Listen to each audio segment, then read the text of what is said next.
Johns welcoming you back to our first News Geelong normal program for 2012. Yes, no beard and a little sunburnt. Local footy on Good Friday, yes or no? In a revolutionary move, the Football Geelong Commission has approved the request to play a GFL game of local football between Colac and Geelong West St Peters on Good Friday in 2012. It was beginning to feel a lot like Christmas at the Torquay Fire Station as a brand new big red fire tanker fitted out with all the latest safety features was presented to the brigade in time for this summer season. And from the world of sport, Mitch Scoop Cleary has been busy with all of the sporting activity in and around the Surf Coast and Geelong, while from the currently improved weather world, scintillating Sophie Miller will update you on the latest around Geelong and the Surf Coast for the next 6 days. The question of football being played on Good Friday has been heatedly discussed for a number of seasons amongst our community, and now the Geelong Football League will play a regular season fixtured match at Colac on Good Friday this year. Meryl Friend has more. Football Geelong announced recently that a local game will be played on Good Friday in 2012.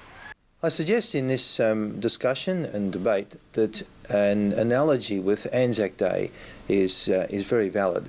On Anzac Day we have a public holiday to acknowledge and recognise and honour those who've died in the service of our country. There are various observances that are made on that day, such as the dawn services, the march and so on. And other activities are not permitted until those observances have been complete. In the case of Good Friday, we have a holiday which is given, which has a religious basis and tradition, and it too has observances.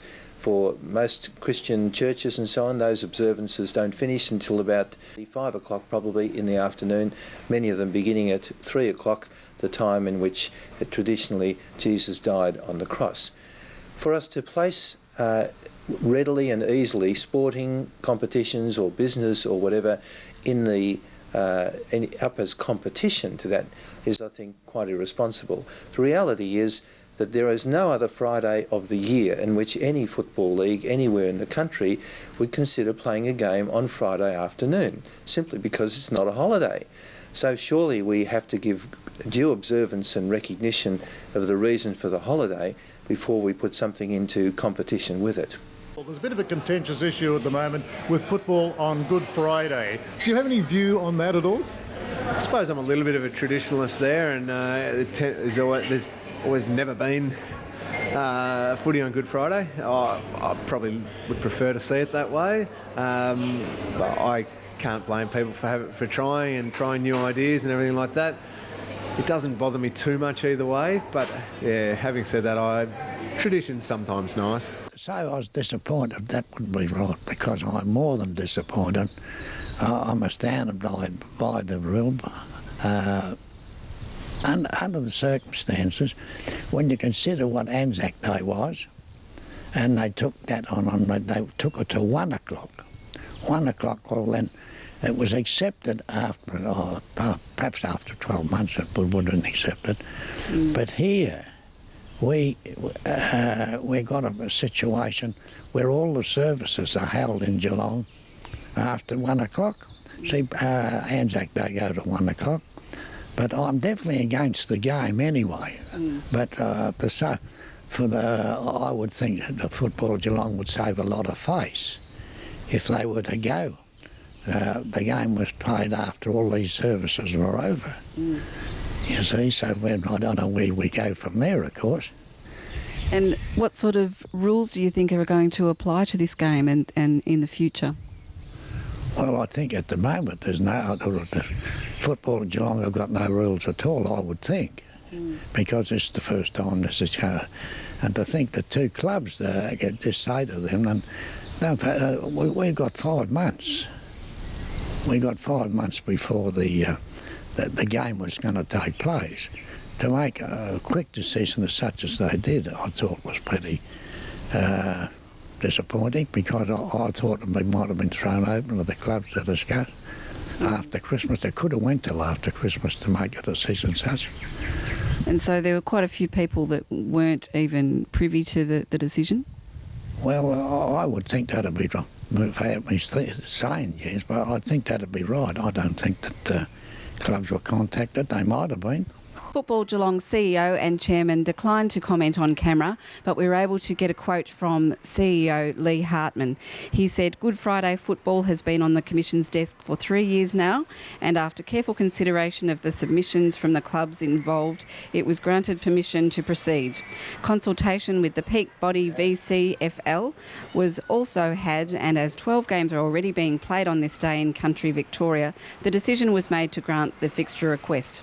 At the end of the day, the people will vote with their feet on whether they accept it or not. At this stage, the fixture has been locked in for the next 2 years and, if successful, will continue." Meryl Friend, News Geelong. Thank you, Meryl. Again, we see Deakin University research break through another barrier. This time, the old age and environmental issue of recycling of old tyres. Debbie Meaney reports. A new cost-effective and environmentally friendly solution has been come up with from industry and with Deakin. I spoke with Michael Vayner from VR Tech Global and also Professor Pt1 Guo here at Deakin. It's a great patented technology, and we look forward to their industry use in the future. What we're doing is preventing landfill from tyres and using an energy efficient process, mechanically based, without emissions, to devulcanise and activate reclaimed rubber from tyres so that we can produce high value outputs that go on to be ingredients in other manufacturing industries. So devulcanising, that's a pretty amazing word. Can you elaborate on that for us? Basically speaking, it's breaking the sulphur to sulphur bonds which make rubber very tough as they are in tyres, which makes tyres tough on the roads but a very difficult material to work with afterwards. So we try to bring it back to a virgin-like rubber state again with a devulcanisation and activation. We create some specific molecular groups which Professor Chipong is probably best to explain. Yes, and we use mechanical devulcanization process, and that's more efficient than the existing technology. And also the products we obtain are highly devulcanized, and it's easier to mix with other materials, including the rubber, plastics. And what can the industry use these products for? In relation to industries, the whole point was to develop an output that can be used at the high end in rubber product manufacturing, conveyor belt manufacturing, automotive component manufacturing, and actually going back into the making of new tyres. So a full cradle-to-cradle recycling process. You've got full-scale equipment now, you've gone through the trials, and this is what it would be like in the real world, if you like. That's correct. What we need to do now is to make a commercial facility that will have more of the equipment that is already situated and been proven by Professor Chipong's team here at Deakin University. We are in discussions actually to hopefully set up our first commercial facility in Geelong, where we're in discussions with Andrew Katos, member for South Barwon, and Lisa Petrie from the Victorian Department of Business and Innovation to hopefully get some support to set up this new innovative industry right here in Geelong.